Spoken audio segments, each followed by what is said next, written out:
Бидний нийгэм илүү сайхан болох ёстой. Монголчууд хамтдаа нэгдснээр нийгмээ илүү сайхан болгож чадна гэдэгт манай баг хамт олон итгэдэг. Бидний зүгээс Монголын нийгэмд өнөөдөр тулгамдаад байгаа сэтгэл зүйн асуудлыг шийдвэрлэхээр Blind Care аппликейшнийг хөгжүүлж байгаа. За тэгэхээр манай баг хамт олон энэхүү аппликейшнийг өнгөрсөн 3 сарын хугацаанд идэвхтэйгээр хөгжүүлэн өнөөдөр зах зээл дээр нэвтрүүлэхэд бэлэн болсон байна.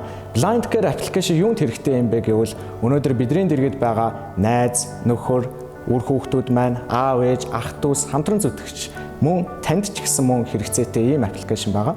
Тэгэхээр Blind Care аппликейшнийг ашигласнараа та өөрийнхөө мэдрэмжийг хуваалцаж, өөрийнхөө асуудлыг тодорхойлж, мөн мэргэжлийн сэтгэл судлаачаас тусламж авах боломжтой болж байгаамаа. Blind Care аппликейшн таныг ямар нэгэн нөхцөл шаардлагагүйгээр халамжлахад бэлэн болсон байна. Дэлхийн нийт даяараа сэтгэл зүйн эрүүл мэндэд маш их анхаарал хандуулж, үүнтэй холбоотойгоор технологийн дэвшлүүдийг гаргаж байгаа. Тэгэхээр яг энэ цаг үедээ зэрэгцээд бид бүхэн ч гэсэн сэтгцийн эрүүл мэндэд анхаарал хандуулж, сэтгэл зүйн шинжилгээ ухааны бүх ололт амжилтыг шингээсэн Blind Care аппликейшнээ нээхэд бэлэн болсон байна. Та бүхэн маань энэхүү аппликейшнийг ашиглаж, хэрэглэж, татаж өдөр тутамдаа өөрийнхөө сэтгэлийг, мэдрэмжийг хуваалцах энэ орон зайг энэ аппликейшн маань бүрдүүлж байгаа юм шүү. Ингээд бидний бүтээж байгаа Blind Care аппликейшнийг та бүхэн ашиглаж өөрсдийнхөө амьдрал бас хэрэгцээтэй тэрнийг алхмыг хийгээсэй гэж манай баг хамт олонны зүгээс үнэхээр хүсэж байна.